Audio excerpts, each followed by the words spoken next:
We open in Lutetia, the capital of Gallia. A revolution is reaching its bloody climax. A figure in ornate armor watches from the stage. With a snap of his fingers, power surges. A bolt of lightning strikes the executioner's block. The blade itself now hums with deadly magic, and with that, the first head rolls. One by one, the king's court is eliminated. Their last thoughts are of a revolution betrayed. They were undermined by the very people they trusted. The armored leader addresses the roaring crowd. He declares the age of oppression is finally over. In its place, an age of so-called liberation. But another figure is brought onto the stage. The crowd, whipped into a frenzy, screams for blood.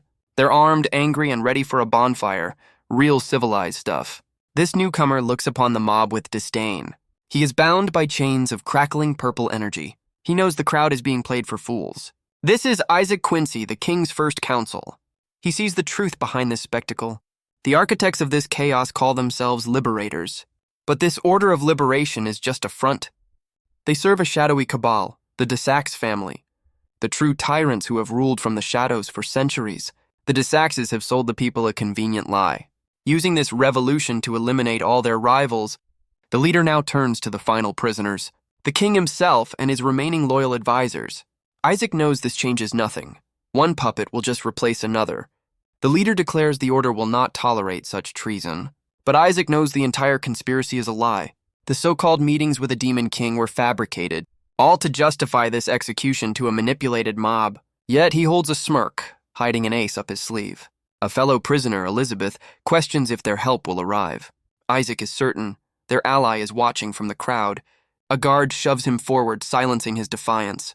Meanwhile, another guard approaches Elizabeth with ill intent. He grabs her, making a disgusting proposition. Her last moments are filled with absolute terror. Isaac's voice cuts through.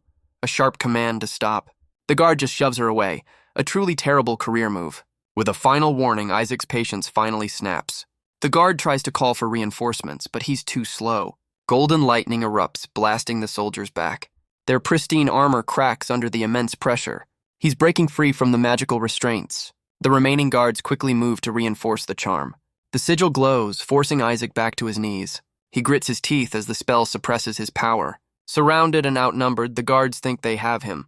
But Isaac just smiles, knowing their fate is already sealed, because his friend is coming to end this. This is Silas Montfort, the strongest of them all.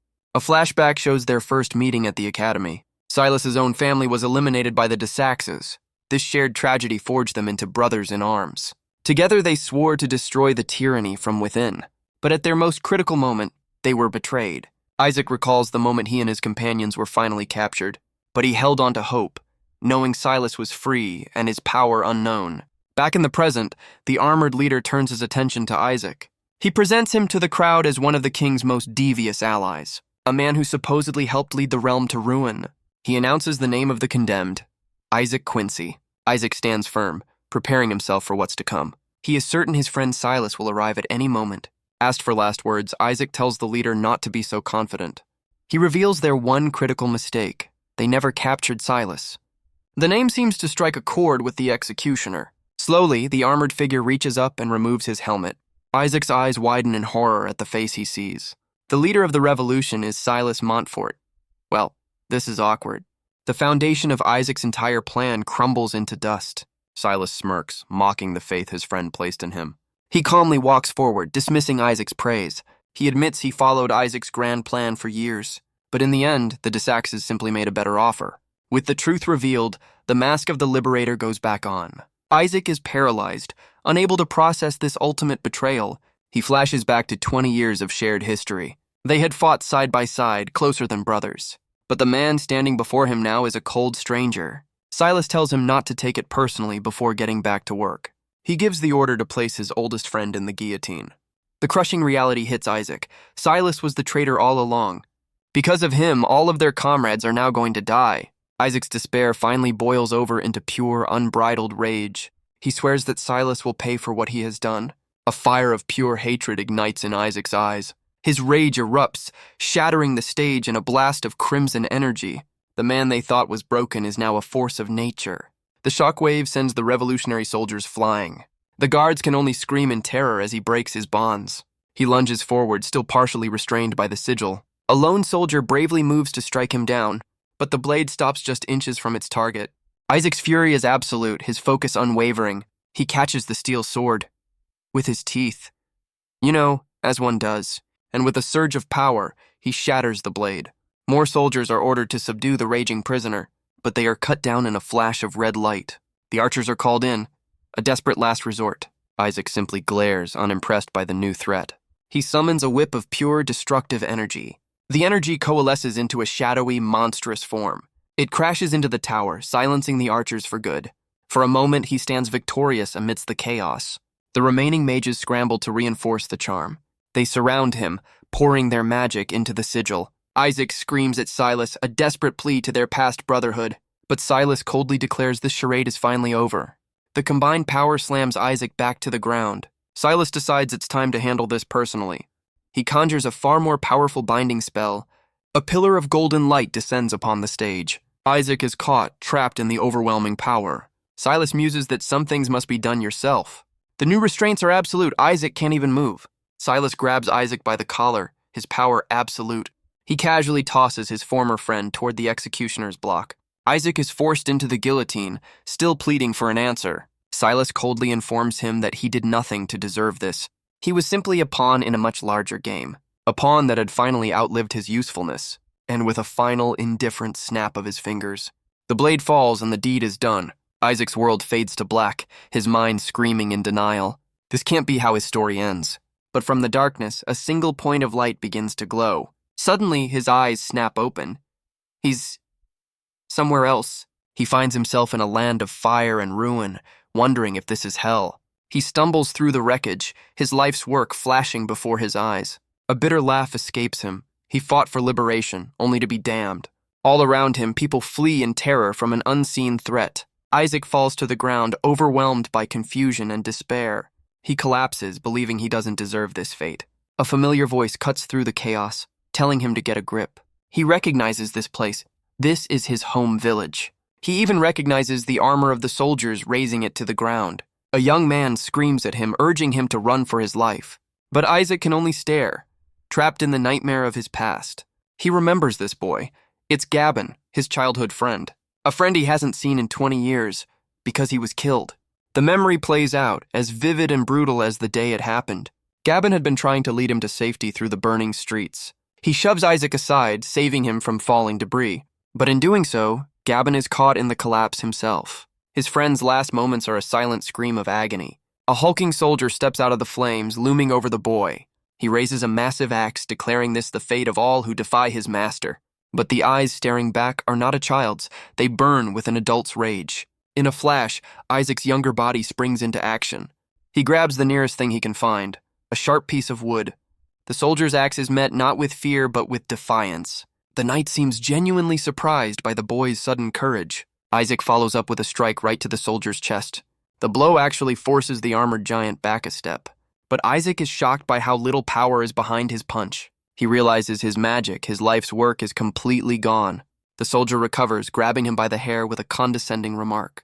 He muses that Isaac could have been a fine soldier, if not for his insolence. But Isaac isn't listening. He's noticed something strange about his face. The scar he's carried for 20 years is completely gone. He touches his cheek, realizing he's truly in his younger body. Suddenly, Gavin's desperate scream cuts through the haze. He yells for Isaac to run as the soldier brings his sword down. But this time, Isaac refuses to be a helpless victim. He reaches up and catches the massive blade with his bare hands, a feat that should be completely impossible for a child. With no magic, he has to rely on pure strength and technique.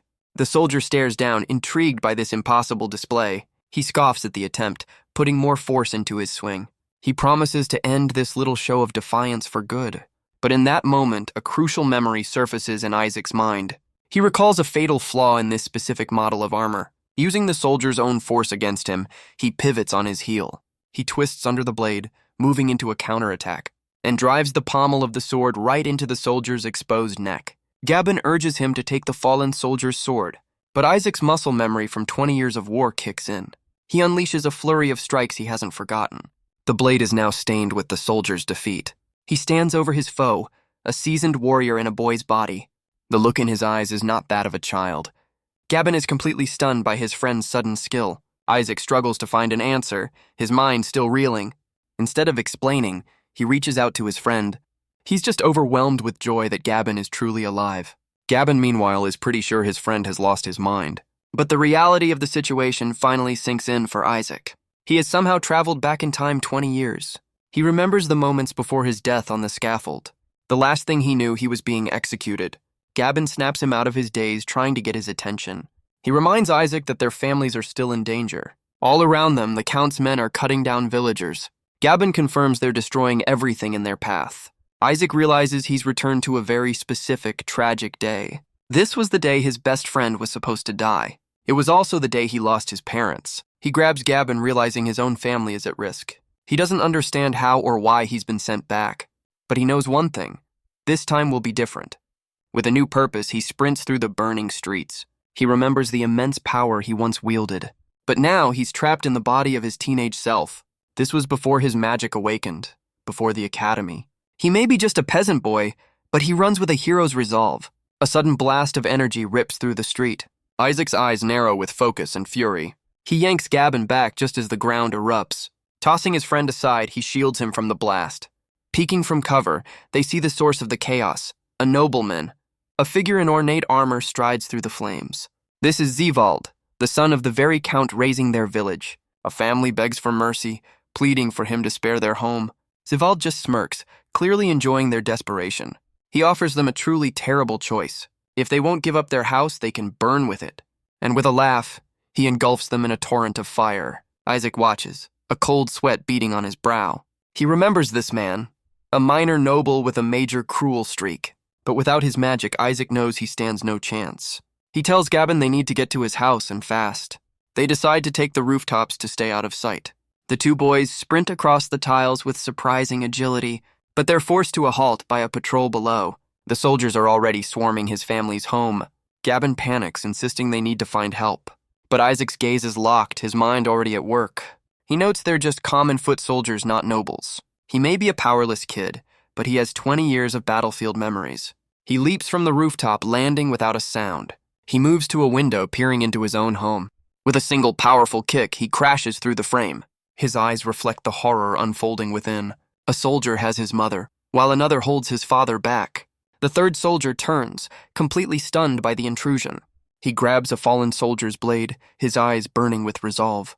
Before the soldier can even react, Isaac is a blur of motion. A single precise strike finds its mark. He stands over his first victim, coldly counting down.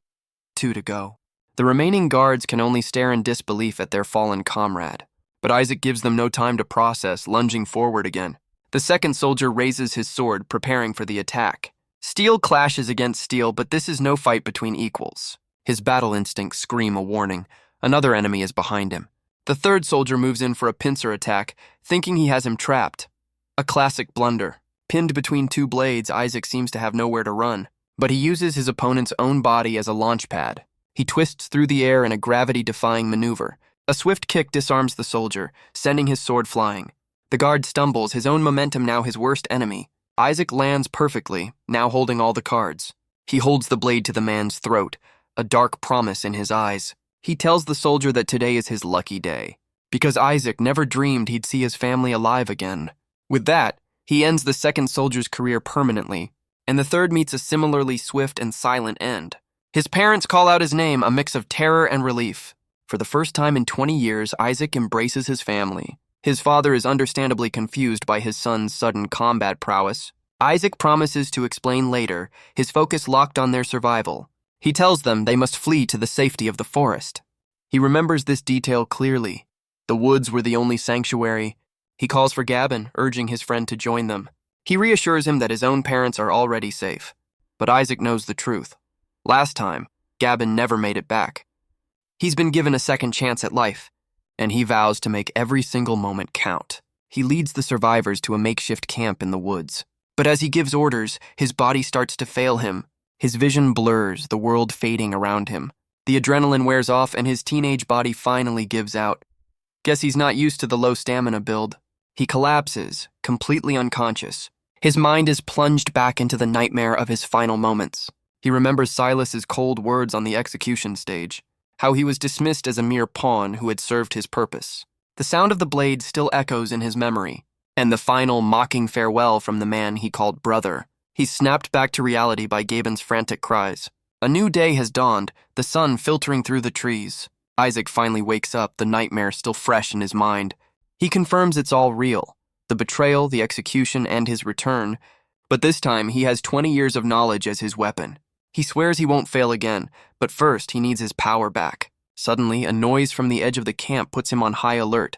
He realizes with dread that the Count's guards have found them. His eyes lock onto the scene unfolding just beyond the trees. Gabin is standing over a defeated soldier, his expression grim. Isaac calls out to his friend, his voice filled with concern. But his father stops him, delivering some terrible news. He's told that Gabin's parents were killed by the soldiers. Isaac is stunned. This isn't how it's supposed to happen. In his original timeline, Gabin's parents survived the attack. His father tries to comfort him, explaining Gabin needs space to grieve. But Isaac's mind is racing, trying to understand the change. He demands to know why they didn't escape to the forest like everyone else. His father explains what happened to Gabin's family. It was the Count's son, Zivald, who retaliated. Finding his men defeated, he unleashed his fury on the village. And Isaac realizes the horrifying truth. By saving his own family, he inadvertently doomed his friends. The weight of this unintended consequence is crushing. He looks to the sky, searching for an answer. He questions the entity that sent him back in time. Is this second chance just another form of torture? But his father pulls him into a comforting embrace. He tells Isaac not to blame himself for the actions of tyrants. He's proud of his son for saving his friend's life. The words cut through his despair, giving him a new resolve. He won't lament his fate. He'll use it as a weapon. He knows he has an advantage, 20 years of memories. But first, he needs to get his powers back. He swears that this time he will protect them all. And that includes his little sister, Madeline. In his original timeline, he abandoned her in his quest for revenge. He left her in the care of the village leader, a man who seemed kind but hid a dark secret. He only learned later the terrible fate she suffered at his hands. She was passed on to the very men who destroyed their home. Her life became a living nightmare he was never there to stop.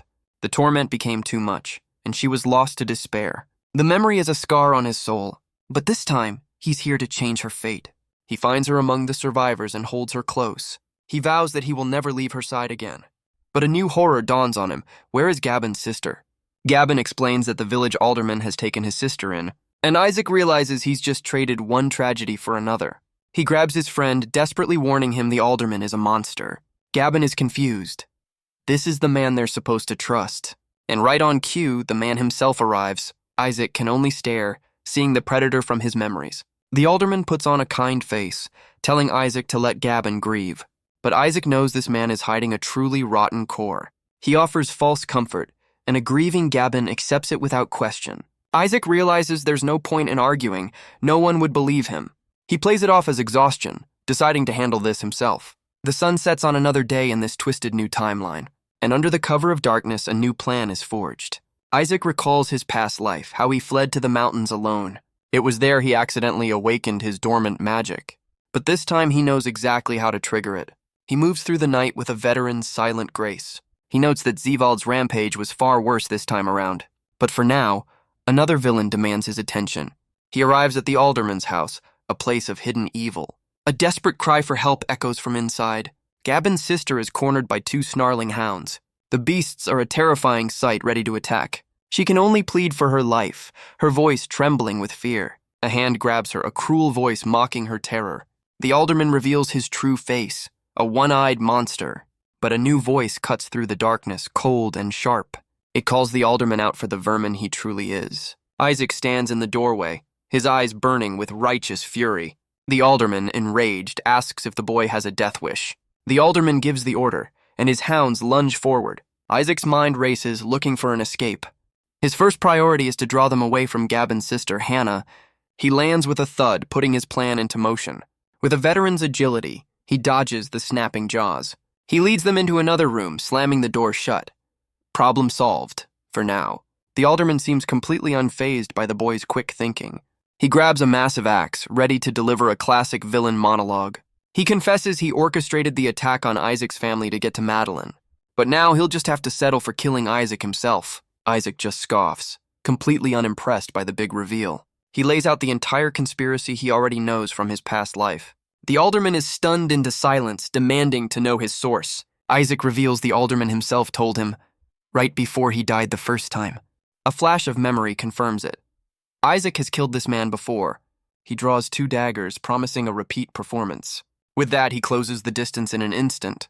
The alderman swings his axe, surprisingly quick for his size. But Isaac's 20 years of experience make the attack predictable. He moves in for a counter, his eyes locked on his target. A quick slash draws first blood. The alderman can't believe a mere boy managed to wound him. He dismisses it as a lucky shot and prepares another swing. But Isaac easily dodges, slamming his body into the larger man. He lands another precise cut, his movements almost inhuman. The alderman is breathless, demanding to know where he learned to fight. Isaac tells him to worry less about his training and more about his survival. He leaps into the air, ready to end this once and for all. But the alderman reveals his own ace, a surge of golden energy. A powerful blast sends Isaac flying across the room. Looks like this won't be so easy. Isaac grits his teeth, completely blindsided by this development. He's slammed into the wall, realizing the alderman can wield electricity. He remembers killing this man in his past life, but only after he'd become a master mage. The alderman mocks him, gloating that Isaac doesn't know everything after all. He reveals the count offered him more than just a title. He helped the alderman awaken his own dormant powers. A quick history lesson. The nobles are tyrants who exploit the common folk. Their entire system of oppression is built on their mastery of electricity. With it, they can move with superhuman speed, create powerful defensive barriers, and turn their enemies into dust. You know, standard villain stuff. The official story is that this power was a gift from a god, a divine mandate to protect humanity from the demon hordes. A noble cause if you believe the propaganda. But Isaac knows the truth behind the fairy tale. This power isn't a birthright. Anyone can obtain it. All it takes is a special drug known as a waking pill, a secret concoction that grants the user control over electricity. The alderman recalls taking the pill, his eyes glowing with newfound power. He cackles, believing this is his ticket to the high life. But Isaac just smirks, telling him he'll only ever be a disposable pawn. Enraged, the alderman unleashes another blast of raw energy. Isaac analyzes the attack. The man is a novice, barely in control. He knows he can win, but one direct hit would be the end of him. He dodges again, his mind racing to find a weakness. And then he sees it, a spool of wire on the floor. It's copper, a perfect conductor for electricity. A plan begins to form. The alderman continues his relentless assault, promising Isaac's demise. Isaac grabs the spool, his one chance at survival. He knows this is risky, but he'll only get one shot at this. He quickly wraps the copper wire around the doorknob, then loops it over the chandelier, setting his trap. He braces himself, ready to bait the attack he needs. A confident smirk spreads across his face. He taunts the alderman, calling his aim pathetic for a so-called noble. The alderman roars, his pride wounded and his patience gone. He unleashes a massive blast of golden lightning. Isaac's eyes narrow. This is the perfect moment. He hurls the spool of wire with all his might. It flies directly into the path of the incoming energy.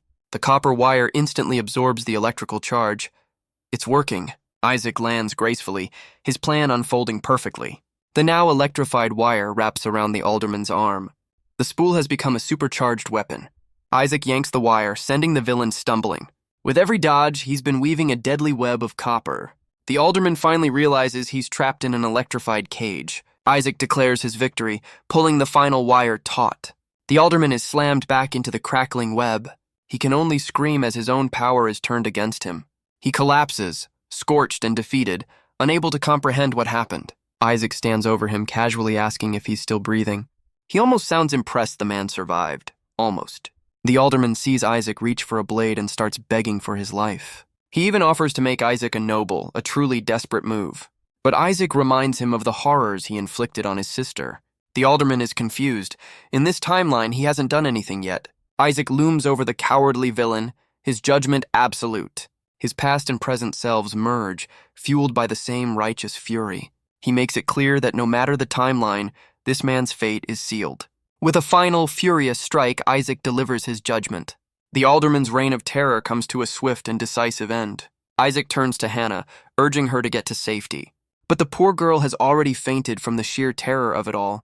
He takes a moment to breathe, the battle finally over. Gently, he lifts her into his arms, promising to reunite her with Gavin. Now all he has to do is get past those two very angry dogs. He kicks the door open, ready for another fight.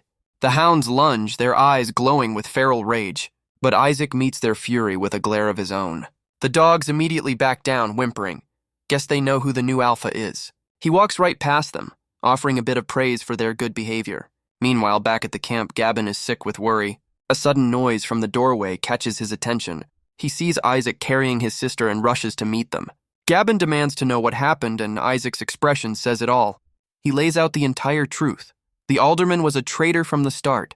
Isaac reassures his friend that the monster will never hurt anyone again. He then addresses the group, announcing he has to leave for a while. He promises to return in a few days, his eyes burning with a new purpose. His father steps forward, filled with pride and offering his support. He declares that the villagers are ready to stand against Count Ravel. Isaac is moved, seeing this new fire in his father's eyes. His father grabs his arm, a silent promise of solidarity. Isaac vows that he won't let any of them down. His father smiles, prouder than he's ever been. The scene shifts to the cold, desolate mountains under a moonlit sky. A lone figure makes his way up the winding path. Isaac is nearing the summit, his destination in sight. He remembers this place. This is where he fled after his family died the first time. He recalls wandering for weeks, lost in grief and a thirst for revenge. His journey ended on this very mountain, beneath this very tree. It was here that his life changed forever. A sudden bolt of lightning had crashed down from the heavens. He was struck, a 1 in a million chance. He now understands this tree is a natural lightning rod, and he can feel another storm brewing on the horizon. This time, his awakening will be by choice, not by chance. He knows the noble's power has nothing to do with the divine. It's a potential that lies dormant in every single human.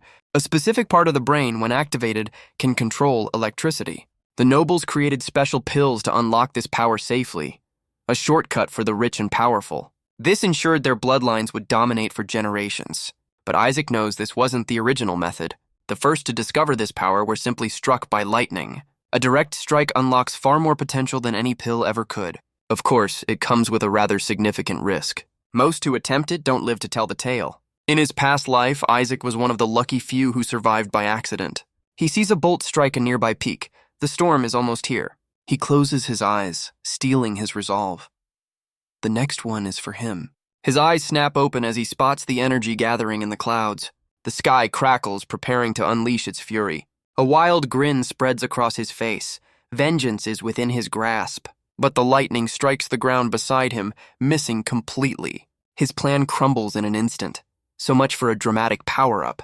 He knows he's not going to get another shot. The storm is already moving on, passing over a deep chasm. He makes a split-second decision. If the lightning won't come to him, he'll just have to go to the lightning. He screams at the heavens, challenging fate itself. He roars that nothing will stop him from getting his revenge. With a final push, he leaps from the cliff's edge. He dives headfirst into the chasm, a makeshift rope his only lifeline, and plunges directly into the heart of the storm. His body is racked with unimaginable pain and power, but he endures it, absorbing every last volt. The scar from his past life burns itself back into his skin. His rope snaps, burned away by the sheer energy. Well, that was a short-term solution. A pillar of crimson lightning erupts from the abyss. A single hand grips the ledge, pulling him from the brink. His eyes now burn with a singular, terrifying purpose. He declares that his vengeance will finally be realized. Isaac stands victorious. His power has returned. He recalls how it took years to master this ability the first time. A memory of his former self, a true master of his craft. But this time, things are going to be a little different. He has 20 years of combat experience to guide him. A single blast of energy reshapes the very mountainside. But he's just getting warmed up. The rocks crumble under the weight of his raw power. He smirks, satisfied with the destructive results. Now it's time to test his speed. He channels the crimson lightning through his entire body and moves faster than the eye can see. He clocks his speed, deeming it an acceptable starting point. Finally, he wonders if he can summon his ultimate technique. He focuses all his will, trying to call forth his avatar. But all he can manage is a tiny, lizard-like wisp of energy. Adorable. He realizes his current body still lacks the power for his strongest moves. These avatars are a manifestation of the user's very soul. A single noble with this power can wipe out entire armies. Isaac knows he must master this power again, hoping for some peace to train. But a familiar voice suddenly calls out his name. It's his sister Madeline, who has followed him all the way up the mountain. She explains his mysterious behavior made her curious and demands to know how he got so strong. Isaac realizes he can't exactly hide the truth from her. With a steady gaze, he decides to tell her everything. He takes a deep breath, preparing for the bombshell he's about to drop. He looks her in the eye and tells her he's from the future, and she responds with a solid right hook to the jaw. A perfectly reasonable reaction. Isaac sighs, admitting to himself that it does sound completely insane. But Madeline's anger quickly turns to excitement as she realizes he's one of the Awoken. She's already dreaming of the academy, their safety, and all the money he's going to make. Isaac gently brings her back down to earth, telling her to calm down. He promises to protect her, but asks her to keep his powers a secret for now. He tries to explain the situation further, but she cuts him off. Madeline tells him she trusts him completely. After all, he already saved them once. She then casually asks if that new scar on his face is permanent. Isaac is horrified to realize the lightning left the exact same mark as last time. As night falls, a new chapter of his life begins. With the dawn of a new day, Isaac's training begins in earnest. He centers himself, focusing his newfound energy. And from a nearby tree, his sister gives him the signal to start. She hurls a rock with surprising force, testing his reflexes. Soon a volley of stones is flying right at him. Isaac's eyes narrow, his focus absolute. He becomes a blur of crimson lightning, dodging every projectile. He successfully avoids 14 of the 15 stones. Madeline notes his progress, amazed at how naturally his power comes to him. If only she knew. Madeline calls down from her perch, asking to be let down. But Isaac refuses, determined to perfect his dodging skills first. She complains, but unleashes another volley of stones anyway. Isaac becomes a whirlwind of crimson energy, a blur of motion. He dodges every single one, then cheekily asks for one more. Sibling bonding at its finest. He reflects on his past despair, how he once felt this second chance was a curse.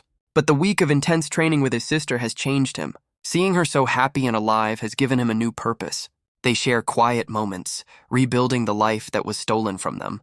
And at the end of each day, he's reminded of what he's fighting for, even if it means a rude awakening.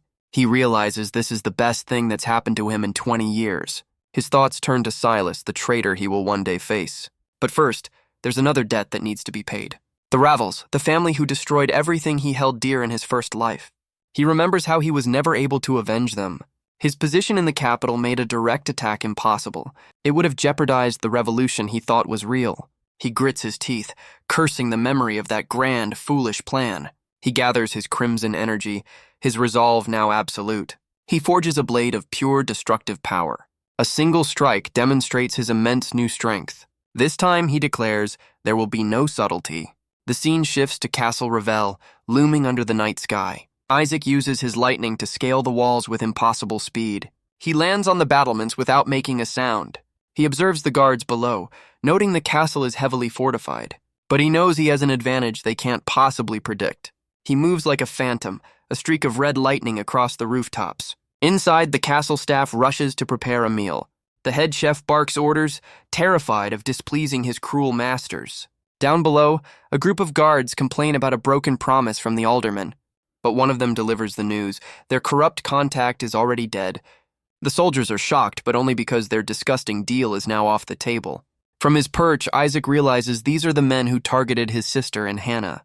He decides it's time to introduce them to some of the local architecture. With a flash of crimson energy, he sends a piece of the castle flying. The stone gargoyle becomes an instrument of his vengeance. It crashes down below, taking out one of the unsuspecting guards. The survivors can only stare, blaming the castle's poor maintenance. Real geniuses, these guys. They confirm their comrade is gone, still completely oblivious to the real threat. The leader sends his men to go clean up the mess. But a streak of red lightning ensures that Soldier never reaches his destination. With the patrol eliminated, Isaac's path is now clear. He knows he needs a better view and sets his sights on the highest tower. He gathers his power, preparing for a lightning-fast ascent. In a blur of red, he zips up the side of the castle wall. From the top, he finally spots his target, the Count's private quarters. He launches himself across the rooftops, a phantom in the night. He decides to start at the top and work his way down. He finds a heavily guarded door, confirming his target is just on the other side. His hand crackles with energy. The time for judgment has come. The guards call out, sensing a presence, but it's already too late. Isaac descends upon them from above, a blur of crimson fury.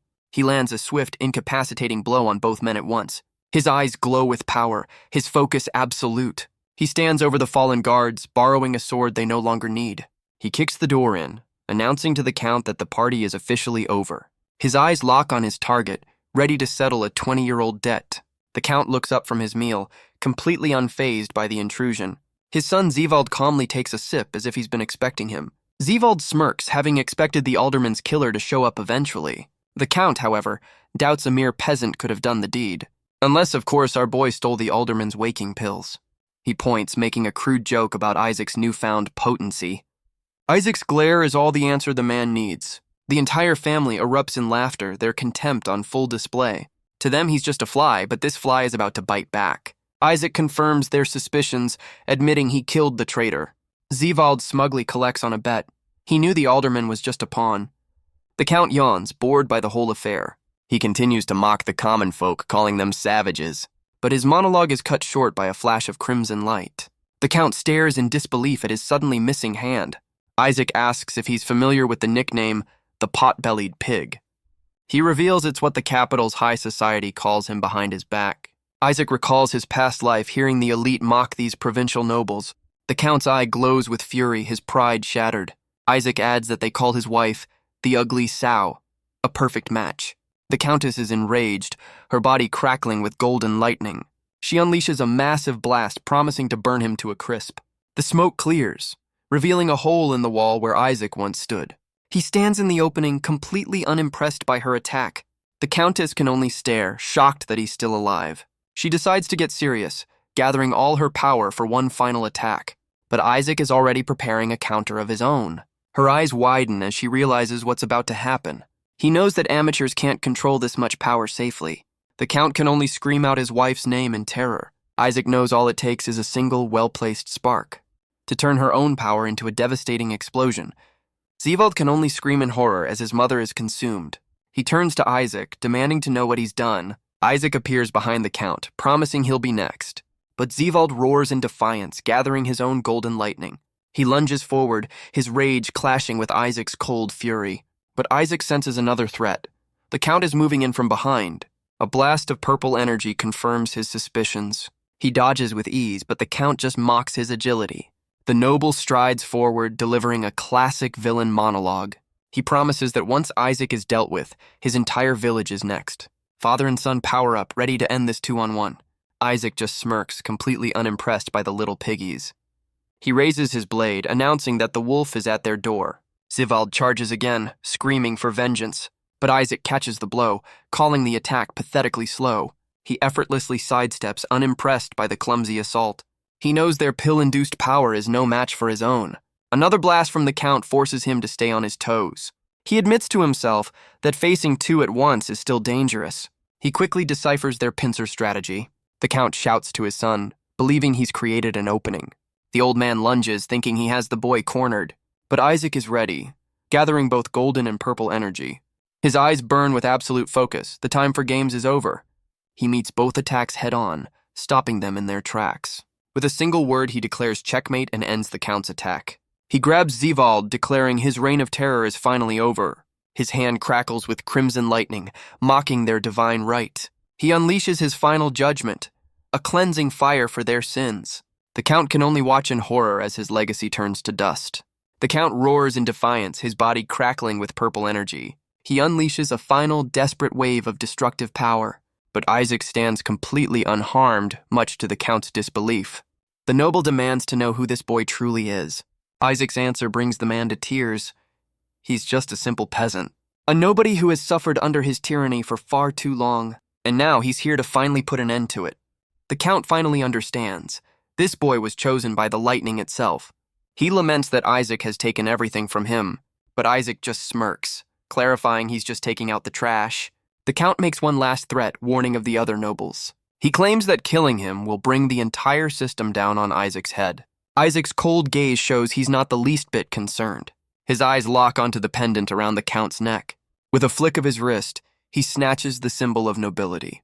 The Count screams that a peasant is unworthy to even touch it. He insists the high nobles will hunt Isaac down for this, but Isaac just examines the gem, telling him not to be so sure. His reflection in the stone burns with a crimson light.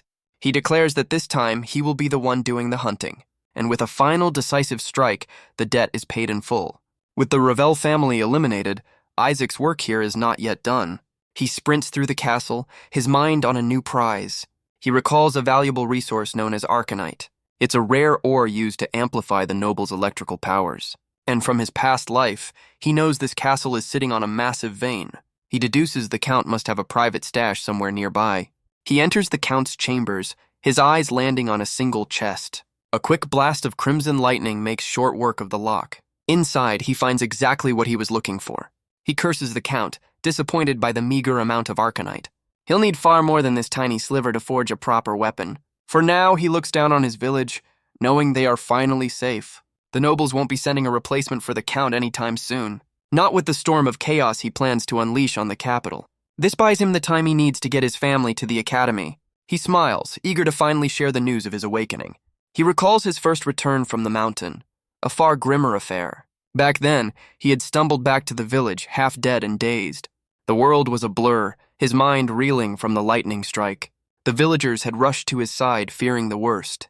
He tried to reassure them, claiming he was just worn out. But as he spoke, his hand crackled with his very first spark. The village had celebrated, carrying him on their shoulders as a hero. He became their hope, a protector against the corrupt local lords. He chuckles, wondering how they'll react to the news this time.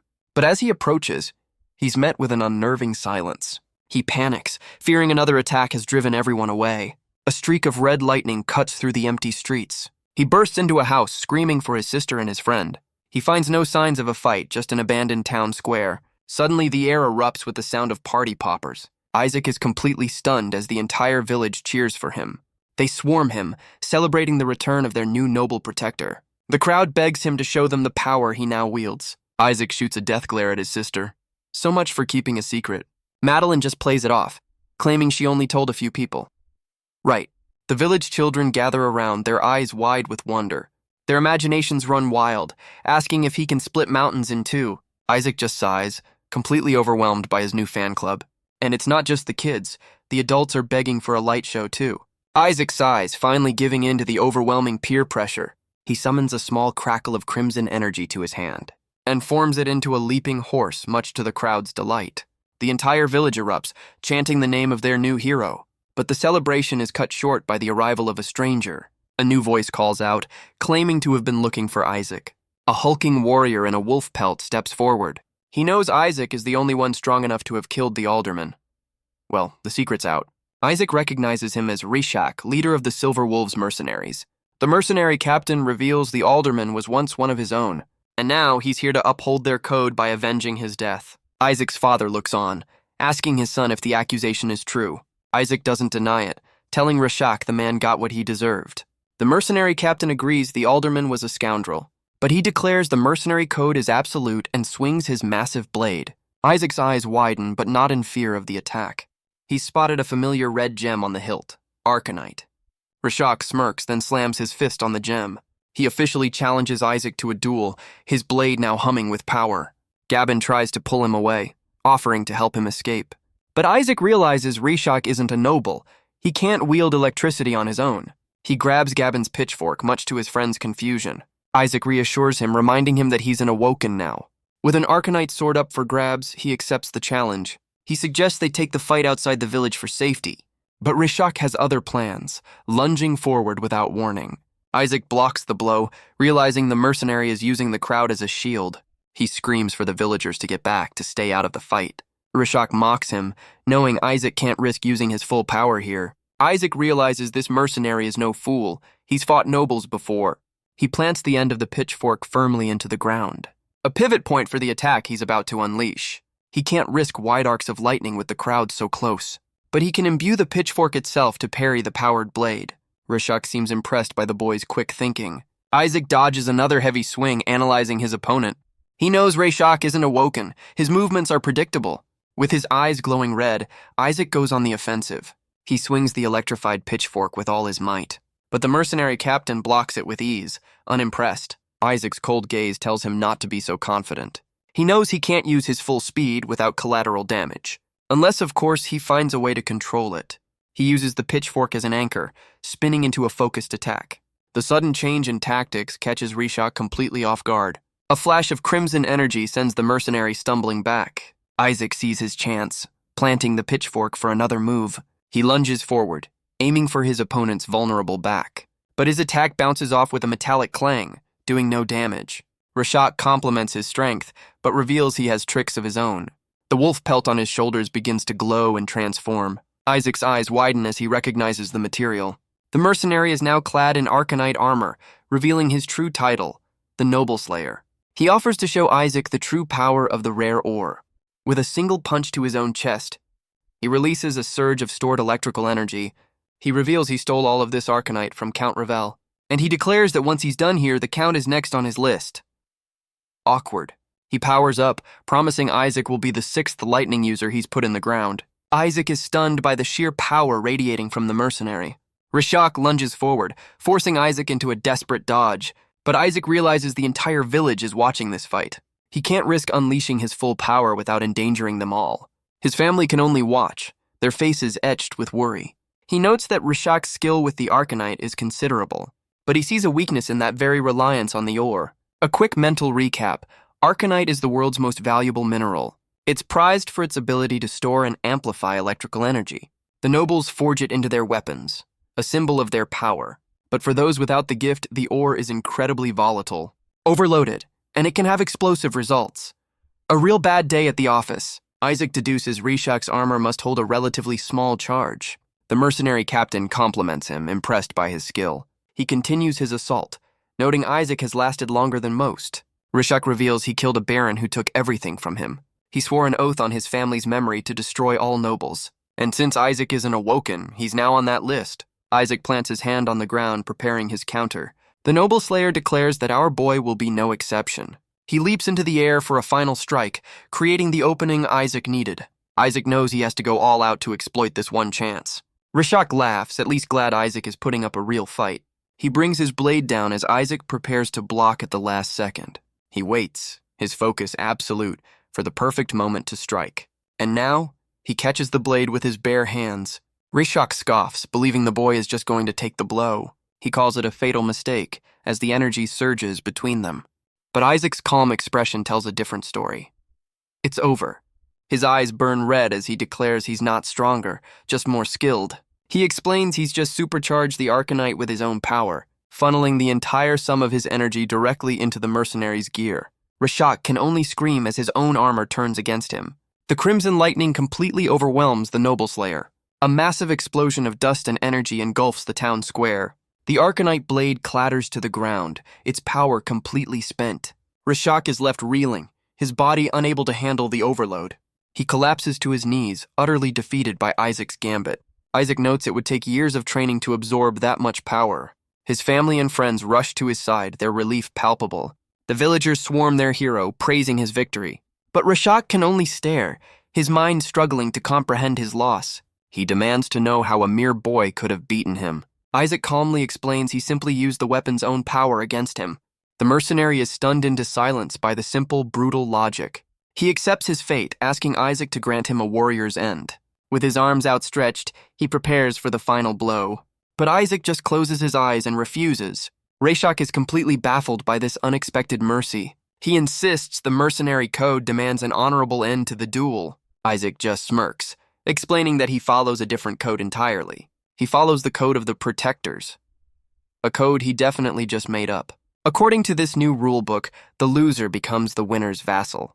Rishak's expression says it all. He has no idea what's happening. Isaac points, declaring that the Noble Slayer now serves him. The mercenary can only stare, trapped by this bizarre turn of events. He tries to protest, but Isaac already has his counter-argument ready. He reveals they both share the exact same desire, a burning need to put an end to the tyranny of the nobles. And with that, Isaac names the former mercenary the new protector of the village. He entrusts his family and friends to the Silver Wolf's protection.